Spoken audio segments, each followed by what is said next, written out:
নমস্কার বন্ধুরা, welcome to my channel SB explorer.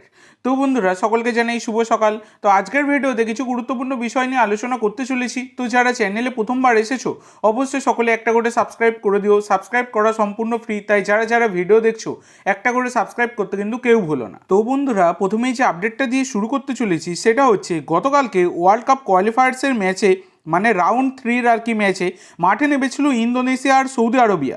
যে ম্যাচটা কিন্তু ইন্দোনেশিয়া 2-0 গোলে সৌদি আরবিয়াকে হারিয়ে দিয়েছে। মানে বিশাল বড় একটা ব্যাপার, কার্যত সেটা বলাই যায়। কারণ ইন্দোনেশিয়ার ফিফা র্যাঙ্কিং 130 আর সৌদি আরবের হচ্ছে 59, এই হচ্ছে ব্যাপার। কিন্তু ইন্দোনেশিয়া দুর্দান্ত খেলে তারা কিন্তু সৌদি আরবিয়াকে হারিয়ে দিয়েছে। আর এইদিকে আমাদের যদি ভারতের পারফরমেন্স দেখো, বর্তমানে তো 125 ফিফা র্যাঙ্কিং আছে আমাদের ভারতের, পরবর্তীকালে আরও নামতে পারে যা অবস্থা দেখা যাচ্ছে। মানে কি অবস্থা তোমরা সকলেই দেখতে পাচ্ছ। আর এদিকে ইন্দোনেশিয়া যারা 130 নম্বর র্যাঙ্ক হয়েও 59 নম্বর র্যাঙ্কের দেশ সৌদি আরবিয়াকে তারা কিন্তু হারিয়ে দিচ্ছে। আর আমাদের ভারত তারা কিন্তু মালয়েশিয়াকে হারাতে পারছে না। তো এগুলো দেখলেও কিন্তু খারাপ লাগে যে এশিয়ার অন্যান্য দেশগুলো কী ধরনের পারফরমেন্স দিচ্ছে আর আমাদের ভারত কী ধরনের পারফরমেন্স দিচ্ছে। তো আমাদের জাতীয় দলের কবে যে উন্নতি হবে সেটা কিছুতেই বোঝা যাচ্ছে না। আদৌ উন্নতি হবে কি, হওয়া সম্ভব কি, সেটা হচ্ছে সবথেকে বড় বিষয়।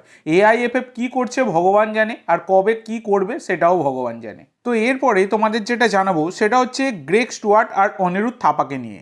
তো গ্রেগ স্টুয়ার্ট আর অনিরুদ্ধ থাপা, মানে বিশেষ করে অনিরুদ্ধ থাপা, তিনি কিন্তু পরশু দিনে তিনি কিন্তু অনুশীলন করেছিলেন বল পায়ে, কিন্তু গতকালকে তিনি কিন্তু বল পায়ে অনুশীলন করেননি, তিনি পুরোটাই সাইড লাইনের ধারে রিহ্যাব করেছেন। আর এইদিকে গ্রেগ স্টুয়ার্ট তিনিও কিন্তু সাইড লাইনের ধারেই রিহ্যাব করেছেন, তবে কিছুটা বল নিয়ে প্র্যাকটিসও করেছেন সাইড লাইনের ধারে। তো আগামী 23 তারিখের ম্যাচে গ্রেগ স্টুয়ার্ট কিন্তু এখনও অনিশ্চিত, তবে অনিরুদ্ধ থাপার খেলার সম্ভাবনা কিন্তু প্রবল রয়েছে, যেটা আমি তোমাদেরকে গতকালকেও জানিয়েছিলাম। তো এরপরে একটা দুঃসংবাদ দেবো মোহনবাগানের, যেটা হচ্ছে মোহনবাগানের বিদেশি অ্যাসিস্ট্যান্ট কোচ ইগর তাসিভেস্কিকে তোমরা সকলেই চেনো। তো এই ইগর তাসিভেস্কি তার কিন্তু মাতৃবিয়োগ হয়েছে, মানে তার মা গতকালকে পরলোকে গমন করেছেন। মানে যখন মোহনবাগান প্র্যাকটিস করছিল তখনই কিন্তু এইরকম ঘটনা ঘটে, এবং সেই কারণে কিন্তু তিনি দেশে ফিরে যাচ্ছেন তড়িঘড়ি। তিনি আবার 4-5 দিন পর তিনি কিন্তু দলের সাথে যোগ দেবেন, এটাই কিন্তু জানা যাচ্ছে। তো এটা অবশ্যই একটা বড় দুঃসংবাদ। আশা করব তিনি এই সমস্ত জিনিস থেকে খুব তাড়াতাড়ি কাটিয়ে উঠবেন, এটাই কিন্তু প্রার্থনা করব। তো এরপরে তোমাদের যে আপডেটটা শেয়ার করতে চলেছি সেটা হচ্ছে রবসন রবিনোকে নিয়ে। তো এই রবসন রবিনোর ইস্ট বেঙ্গলে আসার জল্পনা কিন্তু বর্তমানে দাঁড়িয়ে তুঙ্গে, বর্তমানে নয় আগেও ছিল তুঙ্গে একদমই। যখন মানে অস্কার ব্রুজো ইস্ট বেঙ্গলের কোচ হয়েছেন তখন থেকে কিন্তু এই রবসন রবিনোর ইস্ট বেঙ্গলে যোগ দেওয়ার জল্পনা কিন্তু একদমই চূড়ান্ত পর্যায়ে রয়েছে। তবে ব্যাপারটা হচ্ছে রবসন রবিনোর সাথে কথাবার্তা চালাচ্ছে ইস্ট বেঙ্গল ম্যানেজমেন্ট, কিন্তু সমস্যা একটাই রয়েছে, যেটা হচ্ছে 30শে নভেম্বর তো চুক্তি শেষ হয়ে যাচ্ছে রবসন রবিনোর বসুন্ধরা কিংসের সাথে, এবং তারপরেও তাকে কিন্তু দলে নিতে নিতে পুরোপুরি মানে ডিসেম্বর মাসটা কেটে যাবে সমস্ত রকম পেপারের জটিলতা মেটাতে, যেটা কিন্তু জানা যাচ্ছে। তো সেক্ষেত্রে ইস্ট বেঙ্গলের একটা ভয়ও রয়েছে, যদি ক্লেটন সিলভাকে ছেড়ে দিয়ে রবসন রবিনোকে সাইন করায় সেক্ষেত্রে একটা সমস্যা কিন্তু থাকছে।